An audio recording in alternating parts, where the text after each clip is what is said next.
everyone, welcome to Southern Wreaths. Make sure you watch my video till the end to get a sneak peek at my next video. Today I'm going to make this really pretty brown and purple fall grapevine wreath. These are the supplies I'm going to use to make this wreath. I'm getting really inspired by the untraditional fall colors, and they're selling very well.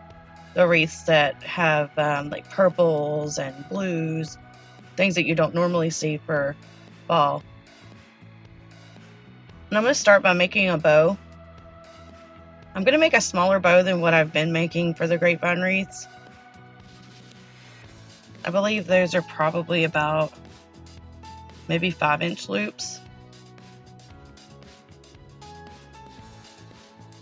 But I'm really happy with how this wreath turned out. It's actually really big. I didn't think it was going to be as large as it was. After I made my my 3 on each side 5-inch loops, and I have about 12-inch tails, I'm going to add this really pretty purple ribbon on top. It kind of has like a denim look to it. Those tails I'm only doing in about 8 inches. And I'm only going to do 1 loop on each side of that. As you can see off to the right, I had a spare piece of ribbon. If I still have a lot on a spool and I like cut too much ribbon for a wreath, I'll keep it with that. So if I need it later, I have it. So I actually use that to cover the center in a minute.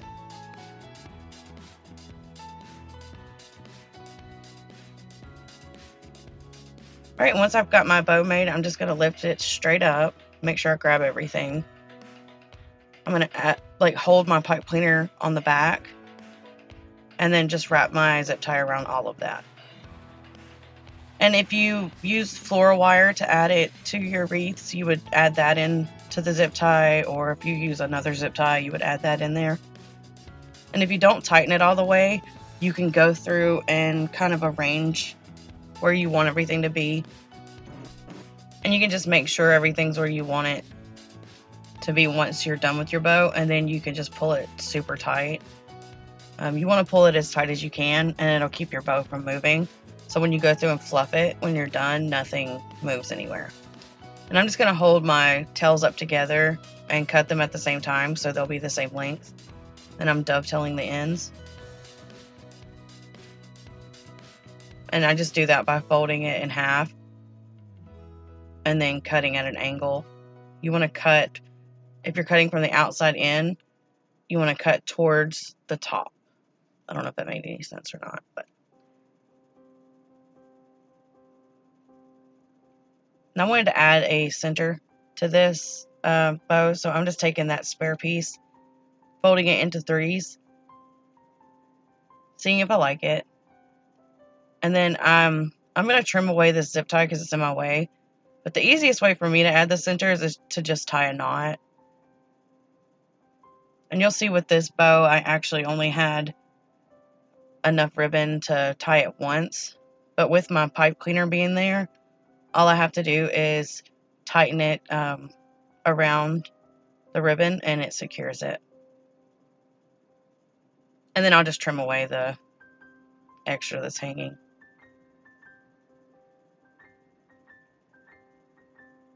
I like to add my bows first for most of the grapevine wreaths, just because I'd like them to be uniform with the flowers. But sometimes it's nice to do all of the flowers and then add the bow, and it kind of makes the bow stand out a little bit. But it seems kind of wasteful because you're putting it on top of what you already have on there.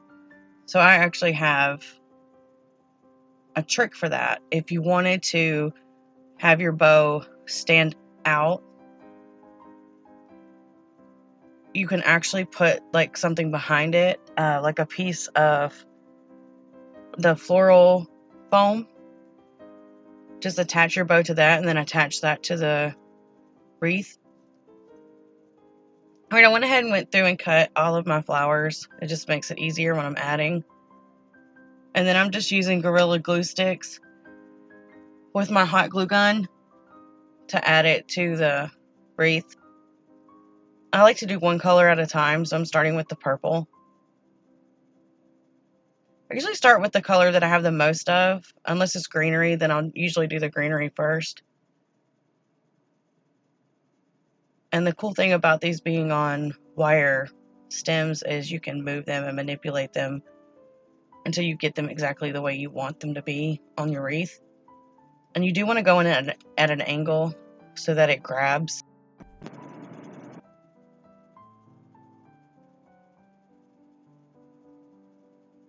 And be sure to add things around your bow.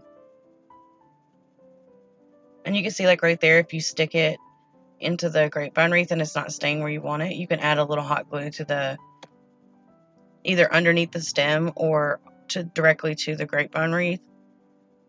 And then it'll just kind of stay where you want it to stay.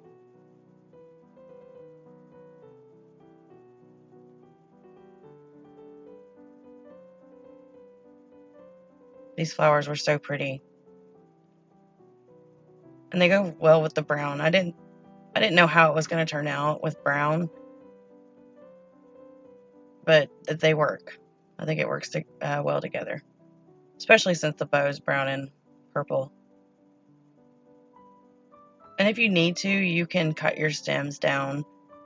If you're working with a smaller grapevine wreath, they don't have to be super long. I have this bucket of,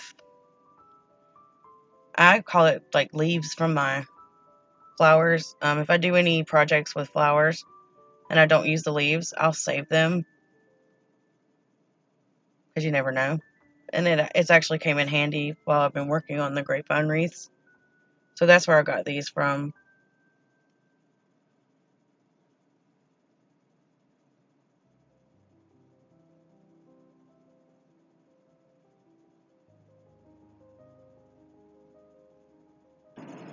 And a tip is to not glue anything until you know for sure you're going to use it, because I actually don't use these big leaves, but luckily the glue had already dried around the stem but not to the grapevine wreath, so I was able to just pull it out.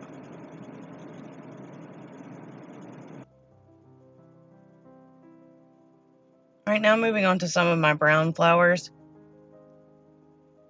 These are called sunflowers, even though they're not very, they don't look like traditional sunflowers. They have a really pretty burlap petal on the inside. And then I can just turn the stem to make like an L. And then when I stick it into the grapevine wreath, the flower faces me. And you want to kind of turn your wreath as you're adding stuff, because you want it to, if you want it to, so it will be uniform. So not everything's facing out or in. So like when I work on the bottom, I like to turn it, and then I'll add stuff to the top at that angle just because I can see where there's holes. Kind of reminds me of flower arranging. You just put what looks nice. You pick what you want to be your base and then work from that. Now I'm using these really pretty purple flowers. I think they were called globe flowers. They're a really rich purple color. I'm kind of new to making grapevine wreaths, but I think eventually I want to work my way up to doing the ones that have like the big massive amount of flowers where they kind of like dangle down. I don't show you the entire process of me adding these leaves because I do the same thing, but I just cut apart the bundle and then I just stick them in wherever I want them to be. With the ones with the berries, I did have to pull the berries off and glue them on because they kept falling off. But I do this with 3 bunches. And I'm saving like the brighter color for the end so I can pop it in where I feel like it's dark. Kind of brightens up a certain area in the wreath. And it was just brown enough that it works.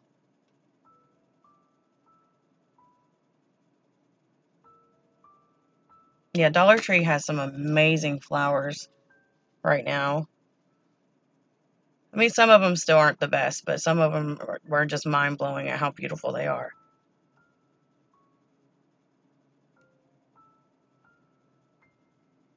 Right now I'm adding my last one.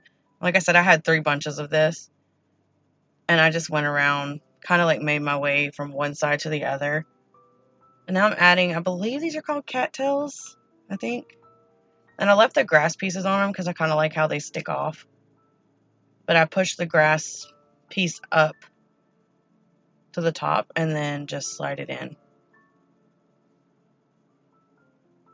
And I'm going to show you here, you can turn your stem before you add it if you want it to lay a certain way once you put it into the grapevine wreath, so you don't have to worry about bending it once you have it in there.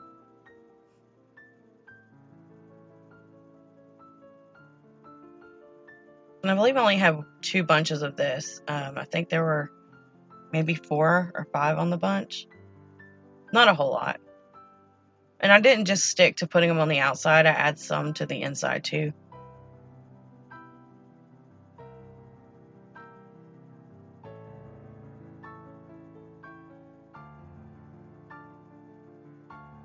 And see, I could see from this angle that I needed to add something there.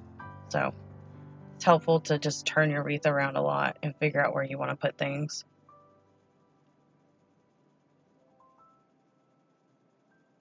Right now I'm going to add my berries. These berries are so pretty. They have like 3 or 4 different shades of purple. It's hard to see on camera, but they just fit well with the purples I already have in the wreath.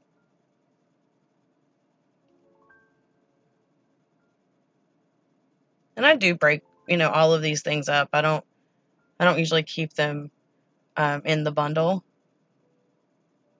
So I think this was just 1 stem of berries, maybe 2, and I just cut it up.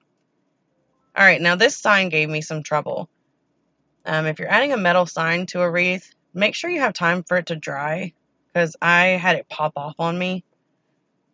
But I'm going to start by bending my pipe cleaners, and then I'm going to use E6000 and hot glue. The trouble I had was the hot glue dried, but the E6000 had not dried at all.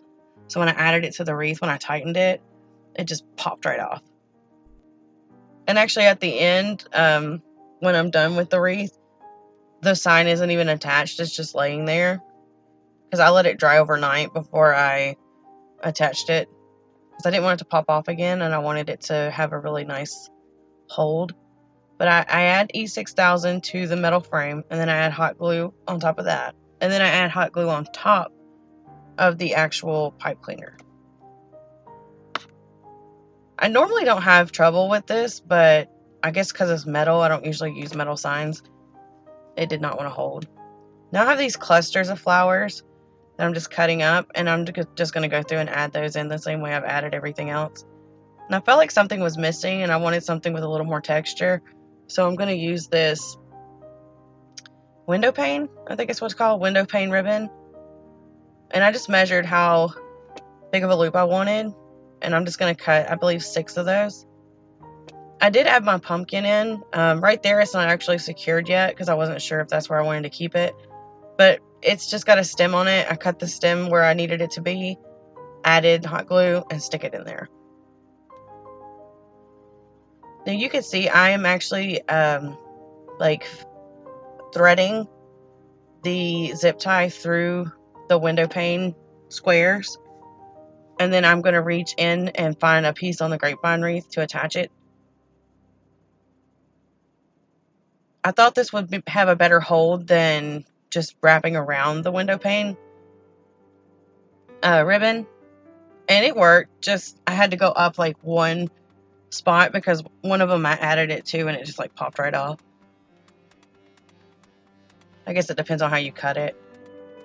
But not only am I adding it around the bow, I go through and add it in different places throughout the wreath. I believe it was only 2 places. But see, I just do the same thing. I attach it to the wreath, pull it tightly, and then I'm just going to cut away the zip tie. And then if I have any excess ribbon that I can see, I'll cut that away. Just added a little more texture to the wreath itself. I've also already added the white pumpkin in at the top. But that's it. That's how I made my purple and brown fall wreath. If you have any questions, please leave them in the comments below, or you can email me at craftingwithlee@yahoo.com. Thanks so much for watching. And if you like my videos or you learned anything, please like, share, and subscribe. Thank you.